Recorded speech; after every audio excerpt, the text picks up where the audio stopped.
a crime made for the movies. But the story of the tragedy at Tunnel 13 is real. It starts with three brothers, dynamite, and a bad idea. It was a tragedy. It's an interesting piece of history with a lot of twists to it. As author Scott Mangold writes in his latest book about the notorious trio, the D'Entremont brothers couldn't find work, so they decided crime was the right track to a life of luxury. The boys decided that they were going to rob a train. Tunnel 13 was the perfect place for the crime. Trains would have to stop and test their brakes here before descending into California, and gold was usually the precious cargo. On October 11th, 1923, the San Francisco Express, also known as the Gold Special, was stopped in its tracks. Ray, Roy, and Hugh jumped on board planning to kill anyone in their way. When they couldn't get into the mail car, it was time for Plan B. The next part of the plan would be to blow open the door if need be. They had dynamite that they had stolen from a construction site during their reconnaissance months before. They placed the dynamite between the train's tender and the mail car and hooked it up to a detonator, detonated the car.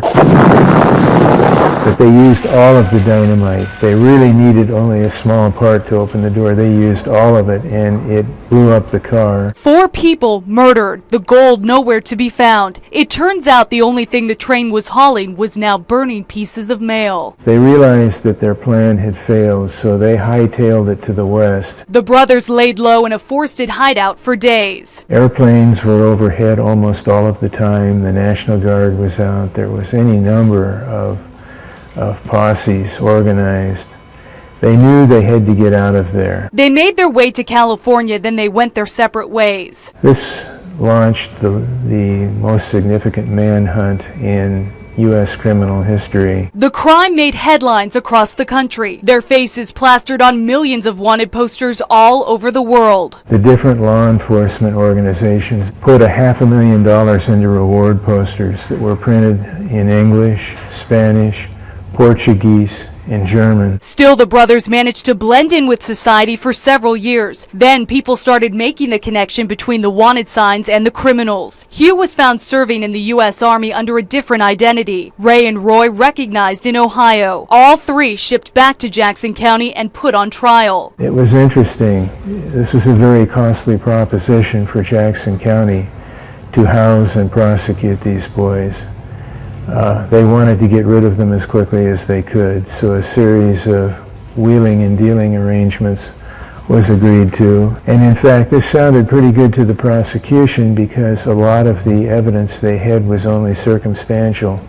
It was going to be very difficult to put the smoking gun into Hugh's hands. The men confessed and sealed the deal. Their sentences, life in prison. The boys were put on a train to Salem in the state penitentiary on June 24th, 1927, and that's where they began their new life. As Mangold finishes his book, he remembers why he started writing it. A message he thinks is important to tell even 100 years later. The message that the story sent: we all have choices to make. There is no such thing as predestination. That always fascinated me too. This was just one more murder story, but it didn't have to be. It didn't have to happen the way it did. Covering your news in Jackson County, Krystle Henderson, News 10.